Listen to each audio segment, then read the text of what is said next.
évidemment, je vous fais le speech de départ. Ça, c'est des attaques de dernier recours. Si on ne peut pas prendre la fuite, si on n'a pas donné ce qu'il demande le mec et compagnie, voilà, vous tombez sur un gars, il veut, quoi qu'il en soit, il veut vous poignarder. Eh bien, soit vous vous dites, non, non, je préfère me dire que, comment dire, je préfère ne pas enseigner ça à mes élèves, si vous êtes instructeur ou quoi, en disant, de toute façon, s'il veut me tuer, il va me tuer. Oui, mais bon, si vous avez une chance de vous en sortir, on essaye, intelligemment, d'accord? Ça reste quand même compliqué, hein. Donc, de toute façon, ce sont des techniques militaires. Si le GIGN, le Mossad, le FBI, ils font ça, je ne pense pas que ce soit pour rien. D'accord? Non, parce qu'il y a des instructeurs qui n'enseignent jamais de technique au couteau. Partant du principe que si quelqu'un veut vous tuer, vous tuez. Certes, tant qu'à faire. Enfin, moi, je préfère quand même donner une petite chance à mes élèves que de dire tu vas crever. Ça va? Donc, attaque de haut en bas, s'il te plaît. Pardon, de face. Encore de face. Yes. Donc, dans l'idée, il m'attaque de haut en bas, et ici. Quand vous bloquez, il faut que ce soit 90 degrés ici. Et j'insiste. Pourquoi? Si c'est pas 90 degrés, est-ce qu'on aura le temps de faire ça dans la rue? J'en sais rien. On travaille dans l'idée de faire ça. Maintenant, on peut faire une connerie. Hein. Instructeur ou pas, deuxième, troisième dan ou pas, on s'en fout. Donc, dans l'idée, vous devez faire ça. 90 degrés à peu près. Si vous tendez légèrement ici, s'il pousse, voilà. Vous prenez un coup de couteau, ici ou ici. Donc, dans l'idée, vous bloquez à 90 degrés. Là, je vous explique, je regarde la lame. Dans l'idée, vous ne regardez pas la lame, vous baissez la tête. Pourquoi? Parce que tous les blocages en Krav Maga sont offensifs. C'est pas je vais bloquer, je vais faire ça dans l'idée. Je vais taper.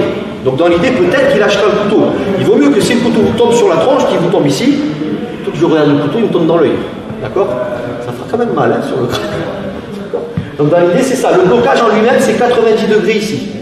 Je rentre tout le temps au corps à corps. C'est ça le problème. Si soit la personne attaque le couteau, je me casse. Donc longue distance, hein, je m'en vais. Soit je rentre au corps à corps. Le temps peut-être d'une seconde, le temps de la douanier ou quoi, je me casse. Le risque, c'est si j'hésite. Et normalement, on hésitera tous, c'est ça le problème. C'est-à-dire, si je fais ça, je ne sais pas, je rentre pas, merde. Bam. Donc, dans l'idée, corps à corps, close combat, je vais rentrer. Donc là, c'est les défenses, blocage et attaque simultanée. Défense contre simultanée. Blocage, frappe à la gorge. Pour l'instant, vous allez juste faire ça tout le monde. Vous êtes en garde. Déjà, la garde, elle est faite pour être adaptée à ce genre. On travaillera plus tard dans d'autres cours le 360, c'est-à-dire le blocage couteau comme ça. Mais votre garde, si elle est bien faite, vous êtes déjà prêt à intercepter sans trop bouger vos mains. Si votre garde est comme ça, forcément, c'est pas bon. Et on recommence. Et on recommence. Et on recommence. Évidemment, là, ils vous attaquent à la Hitchcock. Évidemment que dans la rue, les attaques, elles ne sont pas stéréotypées comme ça. Il faut bien démarrer par quelque chose. Si je vous dis, allez, on va démarrer, première technique couteau, le mec, il est comme ça. Qu'est-ce que tu veux faire? On peut rien faire. Donc pour l'instant, on part du principe que le mec, il a la haine, ou je ne sais quoi, il va vous attaquer en mode bourrin. À noter que les juges, ils prennent conscience, enfin, ils prennent conscience, ils font attention à ça. Bon, il y en a qui posent la question, comment est-ce que l'attaquant, admettons, il y a un couple qui se bat, on ne sait pas qui a fait cocu l'autre, je ne sais rien, je ne peux pas le savoir, mais on va demander, ben, l'homme ou la femme a poignardé son mari ou sa femme. Comment est-ce qu'il tenait le couteau? Il pose la question. Il y a une différence entre ça et entre ça. Il faut le savoir.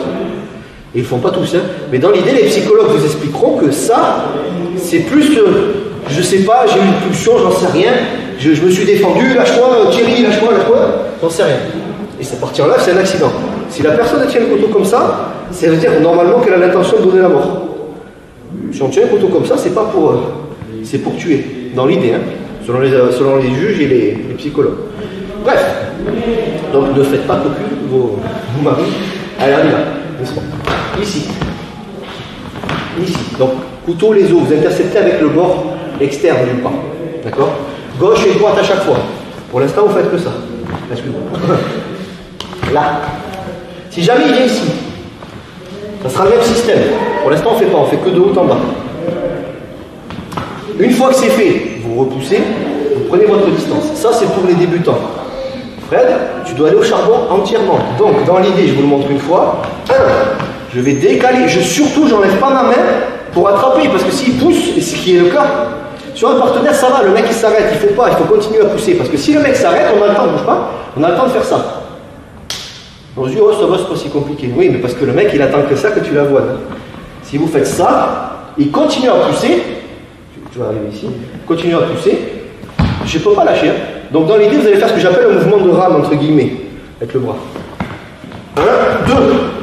Si vous dépassez la ligne d'épaule, il y a de grandes chances, tout est relatif en self-défense, on n'est jamais sûr à 100%, qu'il ait du mal à revenir. Par exemple, si je suis là, il force vers moi, ben là c'est chaud. C'est comme dans les films, vous savez, le truc. Il force vers moi très fort, il a sa force. Si je vais là-bas, vas-y, force. Même avec deux doigts, il ne peut pas revenir. Il va me taper. Hein. Non, l'idée c'est ça. Donc vous traversez la ligne d'épaule. Vous pouvez faire les débutants aussi si vous voulez. Donc dans l'idée, 1, 2, je traverse. Et là je la voile jusqu'à ce qu'il lâche. S'il n'a pas lâché, yes, vraiment il lâche. Hein. Soit il lâche, soit vous vous faites tuer. C'est vous qui voyez. Boum. Autre chose, important pour toi en fait. On rame. Le couteau là, il est encore dangereux, il est vers vous. Quand vous ramez, vous éloignez la lame derrière. Tant qu'à faire. Là on peut rajouter les techniques un peu bourrin, morsure et compagnie.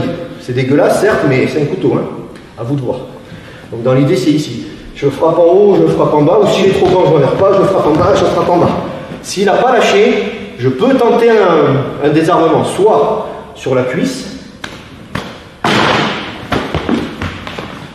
je récupère l'arme sans me trancher un bout de steak, sous stress, soit, si tu veux essayer, désarmement type cavalier, hop, et une fois que je suis là, surtout je ne le poignarde pas.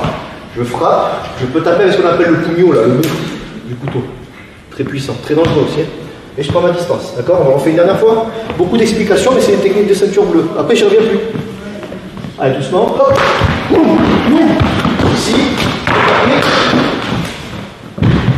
Et je me casse. Si tu souhaites aller encore plus loin, à savoir décupler tes connaissances en self-défense, devenir confiant et efficace en situation réelle, mais ce que je t'invite à faire, c'est à cliquer juste ici.